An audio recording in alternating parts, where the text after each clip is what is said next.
오늘은 로마서 8장 14절에서 17절을 중심으로 성령의 인도하심에 대한 오류와 진실이라는 제목의 말씀 전하겠습니다. 성령이 오시면 그가 너희를 진리 가운데로 인도하시리라, 그렇게 성경은 말씀합니다. 성령님이 우리 가운데 계실 때 우리를 어떻게 인도하시는지를 분명하게 정의해 주고 있습니다. 요한복음 16장 13절을 보시면 그러나 진리의 성령이 오시면 그가 너희를 모든 진리 가운데로 인도하시리니, 그렇게 말합니다. 또 요한복음 15장 26절도 보면 내가 아버지께로부터 너희에게 보낼 보혜사 곧 아버지께로부터 나오시는 진리의 성령이 오실 때에 그가 나를 증언하실 것이요, 그렇게 말씀합니다. 또 데살로니가 후서 2장 13절에 보면 주께서 사랑하시는 형제들아, 우리가 항상 너희에 관하여 마땅히 하나님께 감사할 것은 하나님이 처음부터 너희를 택하사 성령의 거룩하게 하심과 진리를 믿음으로 구원을 받게 하심이니, 그렇게 말씀하고 있습니다. 그러니까 이런 구절들을 종합해 보면 아버지와 아들로부터 성령은 보내심을 받습니다. 성령은 성부와 성자로부터 나오십니다. 삼위일체 하나님께서 우리의 구원을 이루어 가시는데 성부는 계획을 하시고 성자는 그 계획을 실행으로 옮기셔서 완성하시고 그 완성된 구원을 성령은 각 사람에게, 그러니까 택함 받은 신자들에게 적용시키셔서 믿음을 유발시키시고 그래서 구원에 이르도록 하신다는 것입니다. 진리의 성령이 오시면 택하신 자들을 진리 가운데로 인도하십니다. 예수님은 진리이십니다. 그러니까 성령은 우리를 그리스도께로 인도하신다는 것입니다. 이 말은 선포된 복음이 예수 그리스도임을 말하는 것이고 그 예수님을 믿게 하시는 것은 성령의 역사라고 하는 것을 말합니다. 이것을 가리켜서 유효한 부르심이다, 그렇게 말씀합니다. 사도행전 14장 16절에 보면 바울이 이 마게도냐에서 두아디라시에서 복음을 전할 때에 루디아라고 하는 여인이 그 말씀을 듣고 바울을 영접합니다. 그것을 사도행전 16장 14절에서는 이렇게 말합니다. 주께서 그 마음을 열어 바울의 말을 따르게 하신지라. 그 마음을 누가 열었습니까? 주께서요. 성령께서 그 마음을 열어서 바울이 전하는 그 복음을 믿게 하고 믿음을 유발해서 바울을 영접하게 한 것입니다. 그래서 에베소서 2장 8절에서는 너희는 그 은혜에 의하여 믿음으로 말미암아 구원을 받았으니 이것이 너희에게서 난 것이 아니요 하나님의 선물이라고 말합니다. 우리 안에 믿음이 유발되어진 것은 내가 똑똑해서도 아니고 내가 이해력이 탁월해서도 아니라 성령께서 선포된 말씀이 이해되어지게 하고 믿어지게 하시는 은혜가 있었기 때문에 그런 것입니다. 그리고 거기서 끝나는 것이 아니라 데살로니가 후서 2장 13절의 말씀처럼 너희를 택하사 성령의 거룩하게 하심과 진리를 믿음으로 구원을 받게 하심이니, 그러니까 믿고 거룩한 삶을 통해서 구원에 이르도록 끝까지 성령께서 우리를 이끌어 가시는 것입니다. 또 오늘 우리가 로마서 8장에서 보았던 말씀처럼 마지막 영화에 이르기 전에 우리 삶에 고난이 있을 때에 그 고난 가운데서도 우리가 견인되어질 수 있는 것은, 인내하게 되어지는 것은 내가 무슨 탁월한 인내심이 있어서가 아니라 성령께서 믿음을 주셔서 인내하게 하시는 것입니다. 그래서 로마서 8장 31절 우리가 보지는 않았지만 31절부터 마지막까지 바울이 선포하고 있는 내용이 무엇입니까? 견인의 내용입니다. 그리스도의 사랑에서 결코 끊어낼 자가 없다. 어떤 고난도 우리를 그리스도의 사랑에서 빼앗아 갈 자가 없다고 그 견인에 대해서 분명하게 말합니다. 이것이 성령께서 우리 안에서 역사할 때 나타나는 모습입니다. 그러니까 성령은 내가 바라고 원하는 바를 이루어 주시는 도구나 도깨비 방망이가 아니라 아버지와 아들로부터 보냄을 받아서 아버지와 아들의 사역을 함께 이루어 가시는 일을 한다는 것을 알 수 있습니다. 우리가 일반적으로 생각을 해보아도 하나님으로부터 보내심을 받은 성령께서 하나님의 뜻과는 상관없이, 하나님의 계획과 상관없이 어떤 일을 행하시겠습니까? 성령께서 오셔서 우리 인간의 욕심과 욕망을 채워주시는 일을 하시겠느냐는 것입니다. 성령은 진리의 영이시기 때문에 우리의 탐욕을 채워주는 일을 하시는 것이 아니라 하나님의 뜻과 섭리가 우리 안에서 이루어지도록 이끌어 가시는 일을 하시는 것입니다. 그런데 이 성령의 인도하심을 잘못 생각하는 사람들이 많이 있다는 것입니다. 대체적으로 세 가지 경우를 들어서 말할 수 있습니다. 첫째는 성령의 인도하심을 환경적인 상황을 보고 판단한다는 것입니다. 외부적인 환경이 자기가 원하는 대로 열리게 될 때 그것을 사람들은 성령께서 형통하게 인도해 주셨다고 생각한다는 것입니다. 그러나 이것은 비성경적인 생각입니다. 물론 구약 성경에 보면 환경을 통해서 인도하시는 경우가 있습니다. 예를 들면 창세기 24장에 보면 아브라함이 이삭의 아내를 얻기 위해서 바단 아람으로 그 종을 보냅니다. 그 종이 그 지역에 도착해서 우물가에 앉아 있으면서 하나님 앞에 기도합니다. 하나님, 내가 여기서 기다리다가 한 여인이 와서 나에게 물을 달라 할 때에 그 여인이 내가 가지고 있는 이 낙타에게도 물을 주겠다고 하면 그것이 하나님께서 정하신 여인인 줄 알겠습니다. 기도가 마치자마자 리브가가 나와서 그 말을 하자 낙타에게까지 물을 줍니다. 그래서 그 집에 들어가서 리브가가 이삭의 아내로 결정이 되고 함께 오는 것을 보게 됩니다. 여러분, 이것은 성경이 기록되기 전에 하나님께서 인도하시는 방식인 것입니다. 구약에는 꿈으로, 환상으로, 환경적인 것으로 하나님께서 우리를 인도하셨습니다. 또 민수기 22장에도 보면 발람이 발락의 유혹을 받아서 이스라엘을 저주할 때에 하나님께서 막으십니다. 그때 나귀가 입을 열어서 그 발람을 책망을 하는 것을 우리가 보게 됩니다. 그러면 지금도 하나님께서 나귀의 입을 열어서 사람들을 책망을 하시겠습니까? 또 기드온 이 사사기를 보면 기드온이 하나님의 뜻을 분별할 때에 손뭉치를 두고 여기에만 이슬이 맺히게 하시고 여기에만 이슬이 맺히지 않게 해 주십시오. 그런 일이 일어나면 이것이 하나님의 뜻인 줄을 알겠습니다. 그런 식으로 하나님의 인도하심과 뜻을 분별하는 내용들이 있습니다. 그러나 그런 것은 구약에, 그러니까 아직 성경이 완성되기 전에 하나님께서 인간에게 행하신 방식인 거지, 오늘날 신약에 와서도 그런 식으로 하나님이 우리를 인도하시는 것이 아니라는 것입니다. 물론 하나님께서 환경을 통해서 말씀하시기도 합니다. 그러나 모든 환경이 내가 원하는 대로 열린다고 그것이 모두가 성령의 인도하심을 아니라는 것을 아시하는 것입니다. 요나는 하나님의 명령을 어기고 다시스로 가는 배를 타기 위해서 욥바로 내려갔습니다. 도착하자마자 마침 다시스로 가는 배가 출발하는 것입니다. 당시에는 오늘날처럼 배길이 시간이 정해져서 30분 간격으로 1시간 간격으로 정시에 출발하던 때가 아닙니다. 언제 출발할지 모르는 시대입니다. 그런데 마침 도착하자마자 다시스로 출발하는 배가 막 출발해서 그 배에 타고 올라갔습니다. 이것이 하나님의 인도하심입니까? 하나님께서 성령을 통해서 형통케 하시는 것입니까? 아니, 하나님의 뜻에 불순종하면서 도망치면서 하나님의 계획과는 반대로 가는데 그 길이 열리고 형통하게 되어졌다고 그것을 누가 하나님의 인도하심이라고 말할 수 있느냐는 것입니다.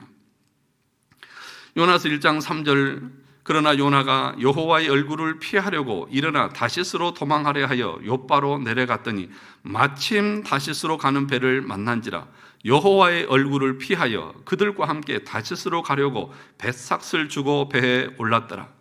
도착하자마자 배가 출발합니다. 얼마나 잘 풀리는 환경입니까? 그렇다고 그것을 하나님의 뜻이고 성령의 인도하심이라고 말할 수 있느냐 하는 것입니다. 여호와의 얼굴을 피해서 도망갑니다. 하나님의 말씀에 불순종하기 위해서 도망가고 있습니다. 그런데 환경은 착착착 잘 열려갑니다. 자기가 도망갈 수 있도록 모든 환경이 열려집니다. 이것이 하나님의 뜻이라는 것이죠. 그런데 의외로 많은 사람들이 성령의 인도하심을 이런 식으로 생각하는 경향이 많다는 것입니다. 어려운 일이 생기면 하나님이 막으신다고 생각을 하고 자기 뜻대로 다 열리면 그것이 성령의 인도하심으로 착각을 합니다. 말씀을 어기고 죄를 지어가면서도 환경만 열리면 자기가 지은 죄와 불순종은 생각하지 않고 그것을 하나님의 인도하심으로 착각하고 있다는 것입니다. 예를 들면 주일 성수를 어기면서 장사를 하고 사업을 하는데 사업자 바빠서 주일 성수도 못할 정도로 사업이 번창하고 잘 되어져 갑니다. 이것이 하나님께서 주시는 복이라고 말할 수 있습니까? 하나님께서 그런 식으로 복을 주실까요? 이것이 성령의 인도하심입니까? 여러분이 하나님의 말씀대로 살지 않는데도 여러분의 삶의 모든 것이 순적하게 풀릴 때 그것은 축복이 아닙니다. 그것은 더 큰 재앙의 시작일 뿐인 것입니다. 그래서 사업이 잘 되고 하는 일이 바빠서 하나님을 멀리하고 하나님과 상관없이 산다면 그것 자체가 그 사람에게는 재앙의 시작일 뿐이고 참된 믿음의 사람이라고 말할 수 없다는 것입니다. 요나는 잠깐 잘 풀리고 자기 뜻대로 되는 것 같았지만 결국에는 더 큰 재앙을 만나서 바다에 던져지게 되고 물고기 뱃속에 삼키게 되는 그런 재앙을 만난 것입니다. 반대로 사도행전 16장에 보면 바울은 아시아에서 복음을 전하기를 원했지만 성령께서 그 길을 막으셨습니다. 길이 열리지 않았습니다. 그렇다고 그것이 하나님의 뜻이 아닙니까? 아니요. 그것이 하나님의 뜻이었습니다. 마게도냐 사람이 와서 우리를 도우라는 환상을 보고 그것이 하나님의 인도하심이라고 생각하고 그것에 순종하고 나갑니다. 사도행전 16장 9절 10절 이렇게 말합니다. 밤에 환상이 바울에게 보이니 마게도냐 사람 하나가 가서 서서 그에게 청하여 이르되 마게도냐로 건너와서 우리를 도우라 하거늘 바울이 그 환상을 보았을 때 우리가 곧 마게도냐로 떠나기를 힘쓰니 이는 하나님이 저 사람들에게 복음을 전하라고 우리를 부르신 줄로 인정함이라. 오히려 길이 막힌 것이 하나님의 뜻이었습니다. 그렇다고 오늘날도 하나님께서 우리를 인도하실 때에 환상을 통해서 인도하신다고 생각하시면 안 됩니다. 그래서 꿈을 꾸고 무슨 환상을 보고 이런 식으로 얘기하는 사람들이 다 사기꾼이라는 사실들을 분명하게 아셔야 됩니다. 신약에 와서 말씀이 기록된 이후에는 하나님께서는 말씀을 통해서 우리를 이끌어 가시는 것입니다. 환경이 열리고 안 열리고가 중요한 것이 아니라 그것이 하나님의 뜻이고 하나님의 명령이냐 아니냐가 더 중요한 것이지요. 두 번째 잘못된 방식이 무엇이냐 하면 자신의 느낌이나 특별한 암시 같은 것을 성령의 인도하심이라고 착각하고 있다는 것입니다. 열심히 기도합니다. 그러면서 내 마음에 특별한 암시나 느낌이나 생각이 드는 것을 가지고 그것이 하나님의 뜻이고 성령의 인도하심이라고 생각합니다. 그것이 성령께서 나에게 주시는 생각인지 아니면 사단이 준 생각인지 어떻게 하십니까? 골똘하게 무엇인가에 집중하게 되면 우리 머릿속에는 별의별 생각들이 다 왔다 갔다 합니다. 그러다가 자기와 뜻이 같으면 그것이 성령께서 주시는 생각이라고 착각하는 경우가 한국 교회 안에 너무나 많다는 것입니다. 어떤 사람들은 이렇게 얘기하기도 합니다. 뭔가를 부탁을 하고 뭔가를 얘기할 때에 기도해보고 말씀드리겠습니다. 참 신령해 보이고 믿음이 있어 보입니다. 그런데요, 그 말은 이 정중한 거절인 것입니다. 할 수 있으면 하는 거고 하지 못하면 못한다고 말하면 되는 것이지 기도해보고 그러면 기도하면 하나님께서 그 마음에 생각을 주시는 거죠. 아, 해라, 하지 마라. 그 느낌과 그 생각을 가지고 아, 이것은 하나님이 나에게 하시라는 거구나. 내 마음에 안 들고 불편하면 아, 하나님이 이거는 하지 말라는 것이구나. 그렇게 생각하는 경우들이 허다하다는 것입니다. 또 예를 들면 누군가 나에게 기도 부탁을 해왔습니다. 기도하는데 내 마음에 그것은 안 했으면 좋겠다는 생각이 듭니다. 또는 그것을 행하는 것이 좋겠다는 생각이 들기도 합니다. 어떨 때는 마음이 찜찜해서 집사님, 내가 기도해 보니까 내 마음이 찜찜해. 그거 안 했으면 좋겠어. 또 어떨 때는 집사님, 내 마음이 너무 좋아. 그 얘기를 들으니까 너무 좋아. 하나님이 하시라고 하는 것 같아. 그런 식으로 성령의 인도하심을 판단한다는 것입니다. 내 마음에 썩 내키지 않은 것을 보니까 성령께서 막으시는 것 같다. 또 내 마음이 즐겁고 좋은 거 보니까 괜찮은 것 같다. 우리 몸이 기상청입니다. 몸이 아프고 쑤시면 어때요? 내일 비가 오는 것 같다. 몸이 좋으면 날씨가 좋을 것 같다. 무슨 성령께서 그런 식으로 우리를 인도하십니까? 무슨 무당집에 가서 무당이 신내림을 받아가지고 하면서 내가 좋은 거 보니까 하나님이 좋아하시는 것 같다. 아니 내 마음이 불편하니까 하나님도 싫어하시는 것 같다. 이것이 성령의 인도하심입니까? 그런데 많은 경우 그런 식으로 성령의 인도하심을 판단하면서 행동하는 사람들이 한국 교회에 부지기수로 많습니다. 저는 직접 다 들어봤습니다. 어떻게 그걸 결정하셨습니까? 내 마음이 좋아서요.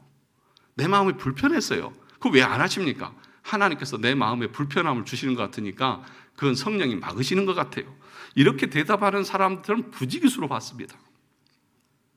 그런데 여러분, 우리 인간의 마음처럼 부패하고 죄악된 것이 없습니다. 우리의 생각처럼 자기중심적이고 이기적인 생각도 없다는 사실을 기억하셔야 합니다. 예레미야 17장 9절에 보면 만물보다 거짓되고 심히 부패한 것은 마음이라 누가 능히 이를 알리오마는. 이 세상의 모든 창조물 중에 가장 부패한 것이 무엇이냐? 우리 인간의 마음이라고 성경은 말합니다. 그 부패한 마음 속에서 떠오르는 생각들이 무엇일까요? 선한 생각일까요? 하나님의 뜻에 순종하고자 하는 마음일까요? 아니요. 자기 욕심과 욕망대로 우리 인간은 판단하고 결정하고 나가는 것입니다. 그런데 그런 것을 기준으로 내가 성령의 인도하심을 판단하면서 결정하고 나간다고 하면 결과는 뻔한 것 아니겠습니까? 창세기 6장 5절에도 보면 여호와께서 사람의 죄악이 세상에 가득함과 그의 마음으로 생각하는 모든 계획이 항상 악할 뿐임을 보시고, 그의 마음에 계획하는 것이 어떻다고요? 항상 악하다고요. 어쩌다 한 번이라도 선한 적이 없어요. 그런데 그 마음의 느낌과 내 생각을 가지고 성령의 인도하심을 판단한다고요? 우리 마음처럼 부패하고 썩은 것이 없는데 마음으로 생각하는 모든 계획이 항상 악할 뿐인데, 그런 내 마음을 가지고 내 느낌을 가지고 내가 성령의 인도하심을 결정하고 판단한다고요? 그것처럼 우스운 것이 어디에 있습니까? 요한복음 13장 2절에 보면 마귀가 벌써 시몬의 아들 가룟 유다의 마음에 예수를 팔려는 생각을 넣었더라. 가룟 유다의 마음속에는 계속해서 어떤 생각이 있는 것입니까? 예수님을 팔아 넘길 생각으로 가득했습니다. 마음의 물질에 대한 탐욕으로 그 마음속에 가득했습니다. 마음에 떠오르는 생각은 무엇이냐? 어떻게 하면 예수를 팔아 넘길 생각, 그 생각밖에 없었습니다. 사단이 그 마음에 그 생각을 넣어 주었습니다. 그런데 그것이 하나님의 뜻이고 성령의 인도하심입니까? 사랑하는 성도 여러분, 그런데 우리는 모두가 그런 착각 속에서 이런 결정을 하고 있다는 사실을 아셔야 합니다. 왜냐하면 우리의 마음 속에도 어떻게 하면 하나님을 기쁘시게 할까 보다는 어떻게 하면 내가 더 인정을 받고 어떻게 하면 부자가 되고 어떻게 하면 하는 생각으로 가득 차 있다는 사실들을 이 가룟 유다의 경우를 통해서도 우리는 보지 않습니까? 여러분 자신을 한번 되돌아보십시오. 내가 순간순간 어떻게 하면 하나님을 기쁘시게 할까? 어떻게 하면 내가 말씀에 순종하는 거룩한 삶을 살까? 이런 고민을 똘똘하게 하십니까? 아니면 어떻게 하면 돈을 많이 벌고 어떻게 하면 내가 사람들에게 인정을 받고 어떻게 하면 내가 나에 대한 생각으로 얼마나 골똘하게 우리는 살아갑니까? 그런데 그 생각 속에서 떠오르는 것을 가지고 성령의 인도하심이라고, 그러니까 자기 욕심대로 모든 것을 행동하면서도 그것을 성령의 인도하심이라고 포장하는 경우들이 우리 가운데 100에 100이라는 사실들을 아셔야 합니다. 기도한다고 하면서 내 마음의 느낌이나 생각을 가지고 판단하는 것은 겉으로 보면 참 신령해 보입니다. 그러나 그것 또한 비성경적인 태도라는 사실을 아셔야 합니다. 성령은 우리가 하나님의 말씀대로 순종하게 하시는 것이지, 우리가 어떤 결정을 행할 때에 무엇이 유익한지를 점쳐주는 무당과 같은 존재가 아닌 것입니다. 그렇게 성령의 인도하심을 받아서 무슨 일을 행하는 것이 아니라 하나님께서 우리에게 주신 일반 은총을 잘 사용하시면 됩니다. 일반 은총도 하나님께서 베푸신 것입니다. 일반 은총을 사용하셔서 열심히 일하고 노력하면 하나님께서 때로는 성공하게도 하시고 때로는 번창하게도 하십니다. 하나님께서 우리에게 주신 도덕법인 십계명을 중심으로 우리 삶에서 자신에게 주어진 삶을 최선을 다해서 사는 것이 우선인 것입니다. 일반 은총을 무시하면 안 됩니다. 우리에게 하나님께서 이성을 주셨고 인간의 판단력을 주셨습니다. 또 말씀을 주셨습니다. 그 말씀을 기준으로 그 말씀에서 어긋나지 않으면 여러분이 마음껏 결정해서 행하시면 되는 것입니다.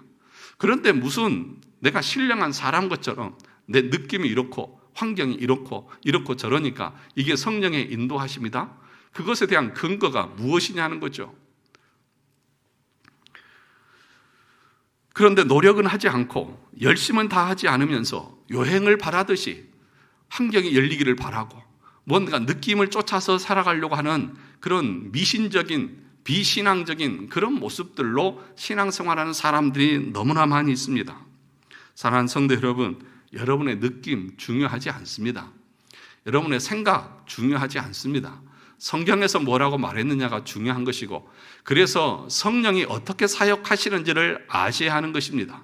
성령은 진리의 영이시로 죄악된 우리를, 죄를 깨닫게 하고 그리스도께 우리를 인도하셔서 구원에 이르도록 하시는 것이지, 여러분의 인생 가운데에서 내가 어떻게 하면 부자가 되고 어떻게 하면 성공하고 어떻게 하면 잘 될 것인가를 인도하시는 분이 아니시라는 사실을 아셔야 합니다. 그런 삶은 여러분들이 말씀을 기준으로 상황을 보셔서 판단하고 결정해 나가시면 되는 것입니다. 세 번째가 뭐냐 하면 성경을 통해서 하나님의 인도함을 받겠다는 사람입니다. 아니 목사님, 성경을 통해서 인도함을 받는 거 맞는 것 아니겠습니까? 물론 이런 사람들은 그나마 조금 낫습니다. 그런데 성경을 꾸준히 연구하고 공부하는 것이 아니라 어떤 일을 하기 전에 성경을 펴서 성경 구절이 내 눈에 띄는 것을 가지고 판단하는 것을 말하는 것입니다. 우리 우스운 이야기가 있지 않습니까? 어떤 사람이 어떤 일을 행하기 전에 성경을 다 펼칩니다. 그런데 눈에 딱 들어온 구절이 마태복음 27장 5절입니다. 유다가 은을 성소에 던져놓고 물러가서 스스로 목매어 죽은지라. 아이고 이건 아니지. 그래서 다시 덮었다가 다시 폈습니다. 그랬더니 요한복음 13장 27절이 나왔습니다. 조각을 받은 후 곧 사탄이 그 속에 들어간지라. 이에 예수께서 유다에게 이르시되 내가 하는 일을 속히 하라 하시니. 뭐야, 빨리 목매다 죽으라는 얘기인가? 이런 식으로 성경을 아전인수격으로 해석하는 사람들이 많습니다.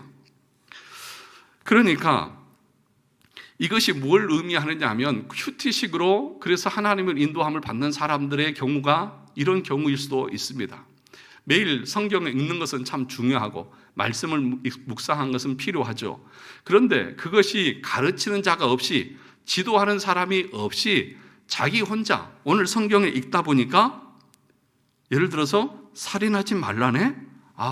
오늘 내가 누군가를 죽일 수도 있나? 잘 인내해야지, 잘 살펴야지 라고 하는 식으로 성경을 해석하고 그것을 성령의 인도하심이라고 착각하는 사람들이 너무너무 많이 있다는 것입니다. 매일매일 말씀 읽는 것 중요합니다. 그러나 본문의 의도와 문맥과는 상관없이 그냥 어떤 단어나 어떤 문장에 꽂혀가지고 그런 것을 가지고 매일 자기에게 적용시켜 가면서 이것이 성령의 인도하심이라고 그 말씀에 순종하는 삶을 산다고 하는 사람들이 대부분의 사람들이라는 것입니다. 성령께서는 우리에게 환경적인 상황이나 특별한 계시나 신비한 방법으로 당신의 뜻을 알려주시지 않습니다. 성령님께서 원하시는 인도하는 삶을 따르는 것은 우리의 죄된 본성을 바꾸는 것입니다. 성령님의 인도하심은 우리를 거룩한 삶으로 인도하시는 것입니다. 그 인도하심은 성령께서 말씀을 통해서 인도하시는 것이지 여러분의 어떤 느낌이나 어떤 환경이나 어떤 성경을 자기 마음대로 해석하는 것을 가지고 하나님의 인도하심이라고 말하면 안 된다는 것입니다. 그래서 성령의 인도하심을 바르게 따라가기 위해서는 말씀을 공부해야 되고 연구해야 되고 교리적인 가르침을 분명하게 아셔야 합니다. 그 교리적인 가르침, 그것은 성경 해석의 틀이라고도 말할 수 있습니다. 그걸 모르는 사람은 제가 여러 번 얘기하지만 성경을 어떻게 해석해야 되는지 모르는 사람들입니다. 성경의 뜻을 내 마음대로 해석하는 거죠. 자기 하고 싶은 생각나는 대로, 그래서 문자적으로 해석을 한다든지 아니면 자기식으로 해석을 해서 하나님께서 그 성경을 거기에 기록한 의도와는 상관없이 정반대로 해석하는 경우가 많다는 것입니다. 오늘 로마서 8장을 다시 보시죠. 14절 이렇게 말합니다. 무릇 하나님의 영으로 인도함을 받는 사람은 곧 하나님의 아들이라. 하나님의 사람들은 하나님의 영의 인도함을 받습니다. 그 하나님의 영의 인도함을 받는다고 하는 것은 무엇을 말하느냐? 15절을 다시 보시면 너희는 다시 무소하는 종의 영을 받지 아니하고 누구의 영을 받았습니까? 양자의 영을 받았으므로 우리가 아빠, 아버지라고 부르짖느니라. 그러니까 성령의 사람, 하나님의 자녀들을 성령께서 인도하시는데 어떻게 인도하십니까? 아빠, 아버지라고 부르게 한다는 것입니다. 양자의 은혜를 줍니다. 그래서 믿음의 결과가 뭐라고 했습니까? 지난주에 믿음의 결과가 뭐라고 했어요? 회개라고 했지 않습니까? 그럼 믿음의 혜택이 뭐라고 했습니까? 죄 용서, 칭의라고 말했습니다. 그래서 아들의 자격을 주어지는 것입니다. 그리고 상속권을 부여받는다고 말했습니다. 다 잊어버렸죠. 그러니까 오늘 본문의 말씀을 보면 성령의 인도함을 받는 자가 하나님의 아들인데 그 하나님의 아들은 하나님을 향해서 아빠, 아버지라 부르짖느니라. 다시 말하면 성령의 인도함을 받는다고 하는 것은 우리가 하나님 앞에 나아가서 기도하게 하신다는 것입니다. 그 사람이 믿음의 사람이고 그 사람이 하나님의 자녀라는 것입니다. 성령께서는 우리를 기도의 자리로 이끄십니다. 그래서 그리스도와 연합 안에서 교제하게 하시고 그래서 기도하는 가운데 하나님의 뜻을 깨닫고 그 하나님의 말씀 앞에 순종하고 복종하게 하십니다. 기도는 내 원하는 것을 이루는 도구가 아니라 기도는 내 완악한 마음, 단단한 마음이 성령을 통해서 하나님의 말씀 앞에 굴복하게 되는 것을 말하는 것입니다. 그래야 성령의 인도하심에 순종하고 나갈 수 있을 것 아니겠습니까? 기도하는 삶이 없으니까 자기를 돌아보는 시간도 없고 자기가 얼마나 부패하고 타락하고 우리 마음과 심령이 얼마나 타락했는지 모르니까 자기가 의로운 줄 알고 자기가 잘난 줄 알고 살아갑니다. 그러나 여러분, 성령의 인도함을 받는 사람은 기도의 사람이고 기도하는 사람은 자기 자신이 얼마나 부패하고 완악하고 타락한 존재인지를 깨달으면서 자신을 복종시키면서 말씀에 순종하는 삶을 살아가게 됩니다. 기도하지 않는 사람, 절대로 그 사람은 순종하지 않습니다. 절대로 그 사람은 하나님의 말씀대로 살아가지 않습니다. 자기 안에 자기가 가득 차 있습니다. 여러분, 우리 안에 있는 것을 빼기 위해서는 뭘 넣으면 될까요? 이 컵 안에 빈 컵이라고 했을 때에 여기 안에서 공기를 빼려면 어떻게 하면 될까요? 이 컵 안에 있는 공기를 다 빼려면 어떻게 하면 될까요? 여러분 마음속에 있는 부패한 마음들, 타락한 마음들, 육신의 정욕들을 빼려면 어떻게 하면 될까요? 크게 얘기해 보세요. 하나님의 말씀으로 채우면 됩니다. 물을 채우면 공기가 빠지듯이 우리의 심령 가운데 말씀으로 채우고 기도로 채워야 그 안에 있는 타락한 것들이 빠지는 거죠. 그런데 여러분, 말씀이 없고 기도가 없으면 이 안에, 마음 안에 뭐만 들어있을까요? 우리 육체의 소욕만 가득 차 있습니다. 기도하는 사람은 순종하는 삶으로 나가게 되어져 있습니다. 기도가 없으니까 순종이 안 나옵니다. 여러분, 로마서 8장 26절을 보시죠. 26절에도 이렇게 말합니다. 이와 같이 성령도 우리의 연약함을 도우시나니 우리는 마땅히 기도할 바를 알지 못하나 오직 성령이 말할 수 없는 탄식으로 우리를 위하여 친히 간구하시느니라. 우리는 우리에게 기도할 바를 알지 못합니다. 우리는 늘 기도하는 것이 내 자신의 욕심을 위해서 기도합니다. 성령께서 우리 안에서 말할 수 없는 탄식을 가지고 우리를 위해서 은혜를 베풀고 그 말씀에 굴복하게 하지 않으면 우리는 계속해서 거짓되고 악하고 그 냄새나는 것만 계속 구하면서 사는 것입니다. 여러분의 삶에 기도의 자리가 있습니까? 하나님 앞에 나아가는 그 즐거움이 있습니까? 아빠! 아버지! 하면서 집에 들어가면서 그 맞이하는 어린아이 같은 그런 다정함과 그런 즐거움이 있습니까? 없습니다.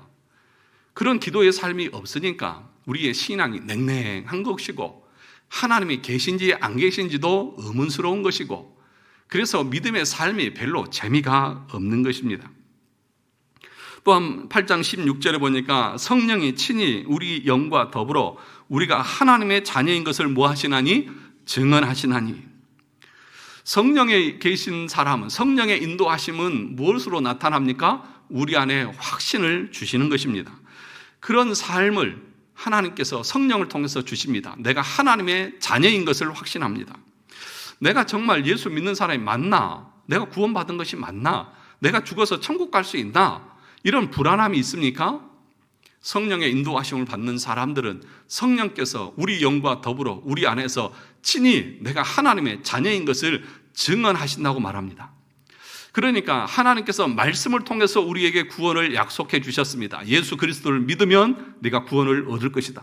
그런데 그것은 말이고 내가 보이지 않고 그래서 확신이 안 됩니다. 그래서 그 보증으로, 그 도장으로 하나님께서 우리 안에 누굴 보내셨어요? 성령을 보내셨습니다.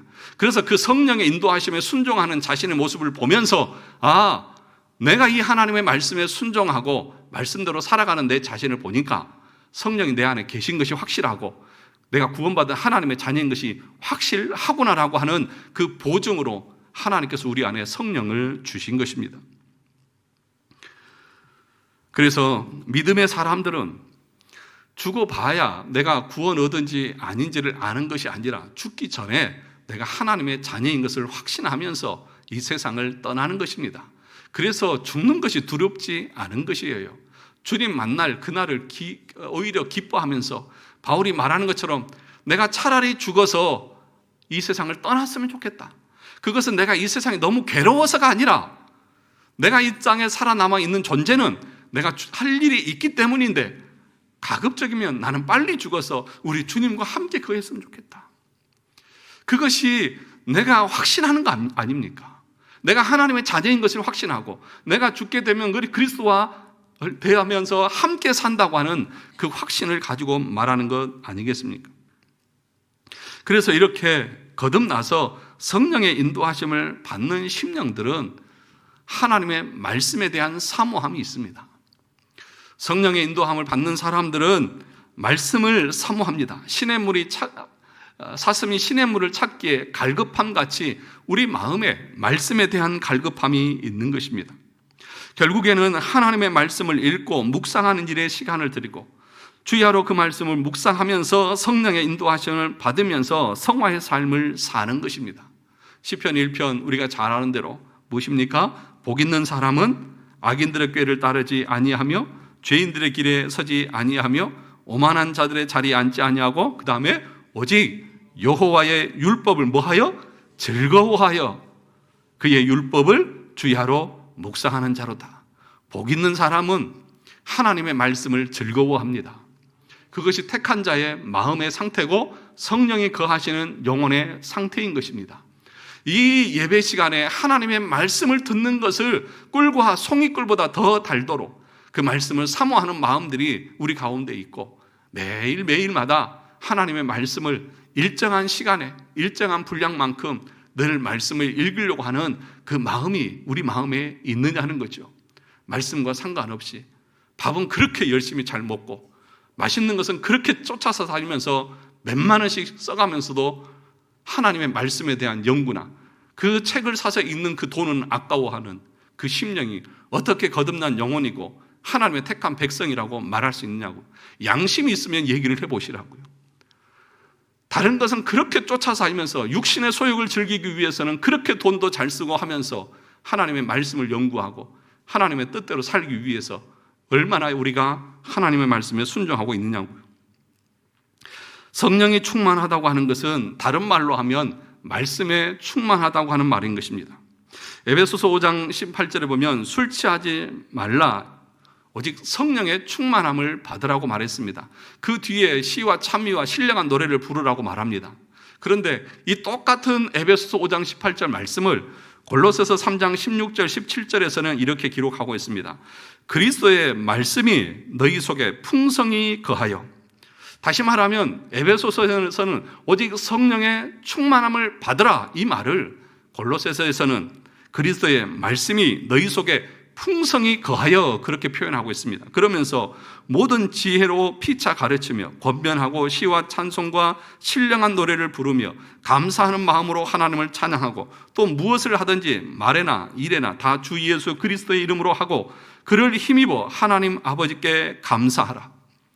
여러분 똑같은 말씀이에요. 여러분 집에 가셔서 에베소 5장의 그 말씀과 골로새서 3장 16절 17절 말씀을 대조해 보세요. 똑같아요. 그런데 뭐만 다르냐? 오직 성령의 충만함을 받으라는 이 말씀을 그리스도의 말씀으로 충만히 거하게 하라 그렇게 말하고 있어요. 그러니까 성령의 충만한 삶이라고 하는 것은 랄랄랄라가 아니라 하나님의 말씀을 읽고 묵상하고 그 말씀으로 내 심령을 가득 채워서 그 말씀이 나를 지배하게 하고 그 말씀에 내가 굴복되고 그것이 성령의 인도하심을 받는 삶이라고 말하고 있는 것입니다. 다윗이 뭐라고 말합니까? 시편 19편 10절에서 금 곧 많은 순금보다 더 사모할 것이며 꿀과 송이꿀보다 더 달도다. 금 곧 많은 순금보다 더 사모할 것이 무엇입니까? 하나님의 말씀입니다. 그런데 돈 버는 데는 그렇게 열심히고 세상의 금을 얻기 위해서는 그렇게 모든 시간을 다 버리면서도 하나님의 말씀을 공부하고 묵상하고 신앙적인 책을 읽는 데에는 그렇게 나태하고 게으르고 시간을 투자하지 않으면서 내가 성령의 인도하심을 받는 사람이라고요? 그런 거짓말을 하나님 앞에서 통할 것 같습니까? 사람은 속일 수 있고 목사는 속일 수 있지만 하나님은 속일 수 없습니다. 하나님은 만홀히 여김을 받지 않습니다. 정말 여러분들이 하나님 앞에서 구원 백성으로 살아가기를 원한다고 하면 매일매일 말씀을 꾸준하게 읽고 기도하는 삶을 살고 신앙적인 서적들을 찾아서 읽고 여러분 원하시면 제가 추천을 다 해드릴 수 있습니다. 그런데 그런 데는 돈 쓰는 것을 원하지 않아요. 그래서 저는 가끔 그런 생각을 해봐요. 뭐 설교 이렇게 자주 할 필요가 있나? 그런 생각을 가끔씩 합니다. 왜냐하면 설교로 안 듣고 그냥 시간 때우듯이 그냥 듣고 집에 가요. 그러니까 무슨 말을 했는지도 몰라요. 집중을 안 해요. 근데 똑같은 설교를 또 해도 똑같아요. 차라리 그래서 공부할 때도 어떤 사람들 그러잖아요. 다양한 책을 많이 읽지 말고 정말 중요한 책은 그냥 한 번 읽지 말고 여러 번 반복해서 읽어서 그것이 내 것이 되도록 하는 것이 더 유익하고 학습에 도움이 된다. 그런 것처럼 정말 설교를 잘한 것을 그 구원의 메시지를 복음의 교리들을 여러분들이 계속해서 반복해서 들으세요. 그래서 그것이 여러분들에게 믿음으로 자리 잡고 머리에 각인이 되도록 계속 들으셔야 돼요. 그런데 이 시간에 한 번 듣고 나서 문을 나섬과 함께 다 잊어버려요. 무슨 말을 했는지 그 다음 주에 물어보면 아는 사람 하나도 없어요. 그럼 무슨 의미가 있죠? 아니 그냥 똑같은 말씀을 매주 해서 여러분의 귀에 다 믿음으로 자리 잡는 게 더 낫지 않아요? 그러면 여러분들이 주중에라도 유튜브에 다 올라가 있으니까 한 번 더 들어보세요. 제가 제 설교를 가끔씩 한 번 들어보는데 은혜가 되더라고요. 내가 했어도 내가 이런 설교를 했네? 할 정도로 아무도 감동도 안 받고 그 하이델베르크 오후에 하는 것을 공부를 하라고 그렇게 해도 참석도 안 하시면서 집에 가서도 들어보지도 않아요. 다른 것을 하는 데는 그렇게 시간을 잘 허비하고 드라마는 1시간, 2시간도 보고 다 하면서 그 하나님의 말씀을 듣는 것에는 그렇게 인색을 해요. 그래서 어떨 때는 제가 그래요. 우리 애들한테 야, 그 유튜브 다 내려라. 듣지도 않고 보지도 않는데 뭐 필요가 있니? 그럼 우리 애들은 왜 자꾸 그러냐고 나한테. 그 언론은 뭐하니? 시간만 허비하고. 사랑하는 성도 여러분, 농담이 아닙니다. 우스갯소리를 하는 얘기가 아니에요. 하나님의 말씀에 대한 갈급함이 우리 가운데 없어요. 그 말씀에 대한 무지함에 대한 애통함이 없어요.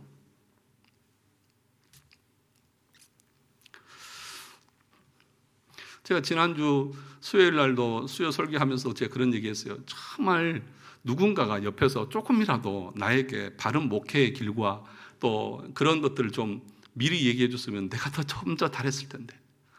지금에 와서 하나님의 말씀을 공부하고 교리를 공부하고 이런저런 얘기를 그 목양실에 쌓아놓고 이것저것 뒤적이면서 보면서 늘 느끼는 게 뭐냐면 시간은 없는데 이런 방대한 이야기들을 전해하고 알아야 하는데 참 답답하다. 막 그 마음이 안타까움이 있는 겁니다. 그런데 사람들은, 성도들은 공부하려고 하지도 않고 말씀을 들으려고도 하지 않고 기도하려고도 하지 않고 복음을 전하려고도 하지 않고 그냥 늘 금, 은 이것에만 목에 메어서 하나님의 말씀은 꿀송이가 아니라 모래 자갈처럼 에이테테 하면서 그렇게 살아가는 우리의 영혼의 상태를 보니까 너무 답답하고 눈물이 나는 것입니다. 하나님의 영으로 인도함을 받는 그가 하나님의 아들이라고 말합니다. 하나님의 영으로 인도함을 받는 사람은 하나님의 말씀을 사모합니다.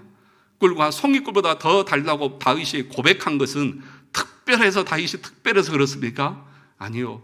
정말 하나님의 사람들은 말씀에 대한 갈급함이 있습니다. 여러분이 주중에 얼마나 말씀에 대한 갈급함이 있고 그래서 주중에 목사님의 설교를 다시 한번 듣고자 하는 그 열정이 있습니까?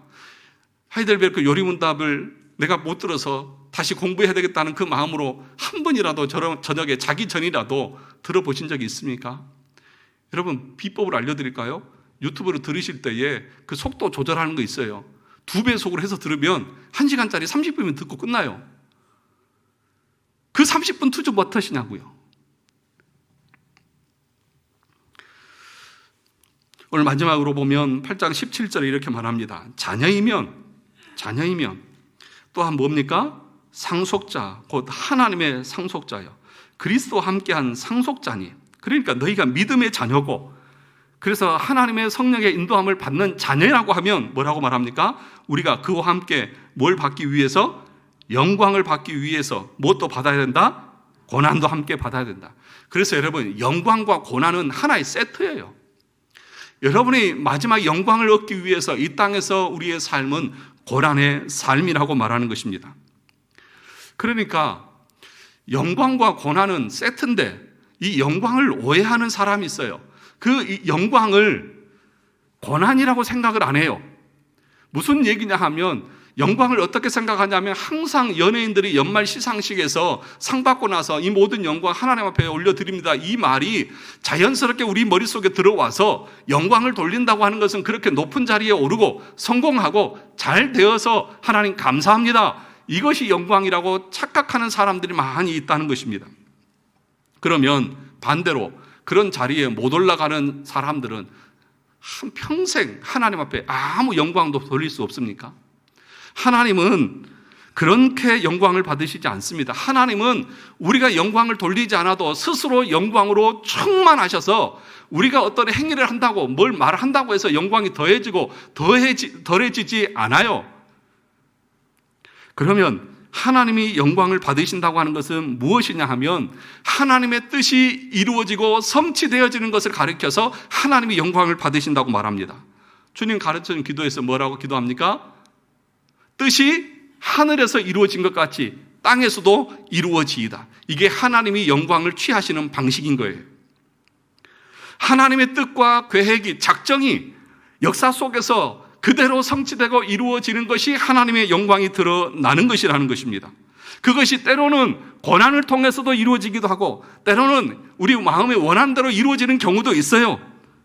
그런데 여러분, 우리 예수님께서는 어떻게 해서 하나님 앞에 영광을 돌렸느냐 하면 하나님께서 자신을 이 땅에 보내신 그 뜻대로 순종하심으로 하나님이 영광을 받으셨고 하나님 앞에 영광을 돌리셨습니다. 죄 없는 분이 죄인처럼 세례를 받을 때에 하나님이 영광을 받으셨어요. 자신이 십자가에 죽을 때가 된 것을 아시고 예수님께서는 내가 영광을 얻을 때가 되었다고 말했습니다. 요한복음 12장 23절 24절에 보면 예수께서 대답하여 이르시되 인자가 영광을 얻을 때가 왔도다. 예수께서 이르시되 인자가 영광을 얻을 때가 왔도다. 이 영광을 얻을 때가 언제입니까? 내가 진실로 진실로 너희에게 이르노니 한 알의 밀이 땅에 떨어져 죽지 아니하면 한 알 그대로 있고 죽으면 많은 열매를 맺느니라.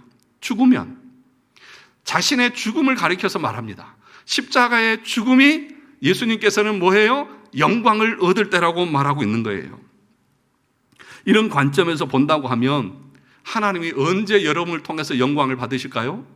여러분들이 고난 가운데서도 나의 유익이 아니어도 나에게 유익되지 않아도 그것이 하나님의 명령이고 말씀이라고 할 때에 내가 기꺼이 감당하고 순종하는 그 자리가 하나님이 영광을 받으시는 자리인 줄 믿으시기 바랍니다.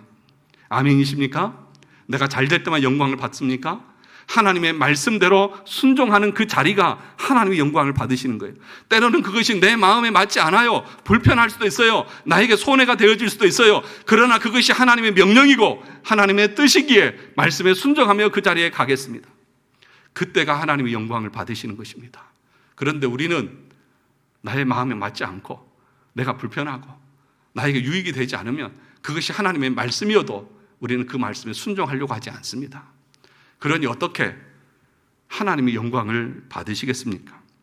고린도전서 10장 31절에 그런즉 너희가 먹든지 마시든지 무엇을 하든지 다 하나님의 영광을 위하여 하라.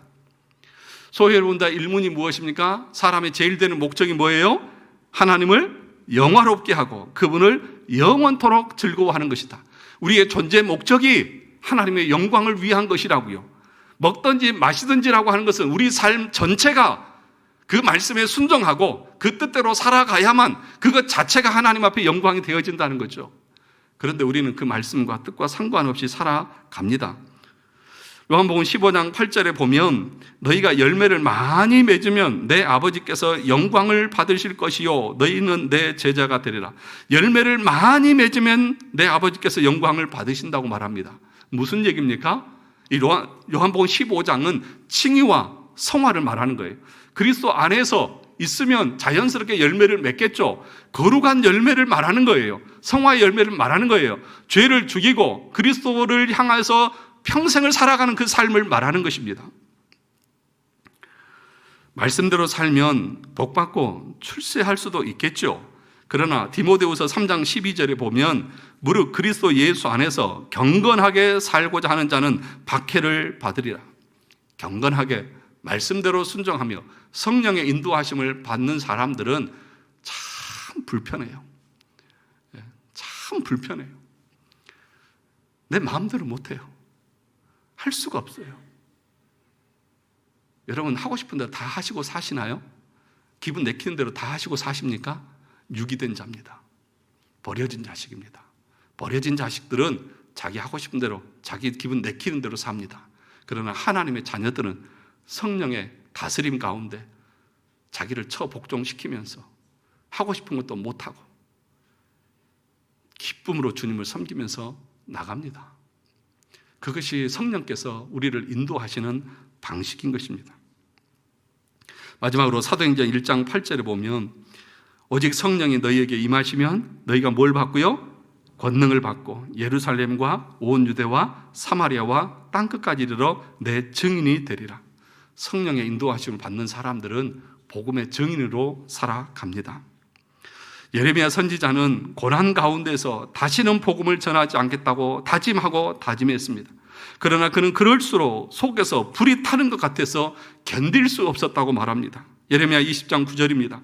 내가 다시는 여호와를 선포하지 아니하며 그의 이름으로 말하지 아니하리라 하면 나의 마음이 불붙는 것 같아서 골수에 사무치니 답답하여 견딜 수 없나이다. 그런데 왜 우리는 복음을 전하지 않고 살아가는데도 아무런 답답함도 없고 마음에서 긍휼의 마음도 없고 불쌍한 마음도 없이 그렇게 편안하게 잘 먹고 잘 살까요? 에레미야와 우리가 무엇이 다를까요? 사랑하는 성도 여러분, 우리 마음 가운데 예수 믿지 않는 영혼에 대한 갈급함, 불쌍히 여기는 긍휼의 마음이 있습니까? 아무리 부자로 잘 먹고 잘 살아도 예수 믿지 않으면 지옥이고 멸망이라는 그 하나님의 진노와 그 비참함이 어느 정도인지 우리가 안다면 예수 믿지 않는 영혼들을 바라볼 때에 우리가 그냥 그렇게 가볍게 그냥 넘어갈 수 있을까요? 오늘 에레미야는 뭐라는 말하냐면 골수에 사무쳐서 죽을 것 같아요. 복음 전하지 않으면 죽을 것 같대요. 그래서 다시 전하게 된대요. 그것이 성령이 임재하고 있는 영혼의 상태인 거죠. 아무런 갈급함이 없어요. 오히려 복음 전하자고 그러면 왜 그런 것을 우리에게 말해서 부담을 주냐고. 제가 언젠가도 얘기했죠. 전도하자고 그러니까 어떤 교회에서는 왜 목사님 우리끼리 이렇게 성경 공부하고 편안하게 잘 지내는데 왜 그런 얘기를 해서 우리를 부담스럽게 하냐고. 이게 구원받은 영혼의 상태입니까? 버림받은 자식들이지. 자기만 좋아서 자기 의에 가득 차서 살아가고 있는 영혼인 거죠. 이게 성령의 인도하심 받는 사람입니까? 여러분, 성령의 인도하심을 받는다고 하는 것이 무엇인지 그 오류를 아시고 성령의 인도하심을 받는다는 것이 무엇인지를 아시고 그 말씀대로 살아가셔야 됩니다. 그것이 성령께서 우리 가운데 역사하시는 모습인 것입니다. 이런 것도 없는데 그냥 내가 잘 먹고 잘 사니까 하나님이 복 주셨다? 그건 더 큰 재앙, 하나님 앞에 심판받을 그 심령이라는 사실들을 아셔야 합니다. 오늘 저와 여러분들이 성령의 인도하심에 순종함으로 하나님의 아들이라 인정함을 받고 하나님의 뜻 아래서 하나님의 은혜를 누리는 우리 성도들이 다 되시기를 주님의 이름으로 축원합니다.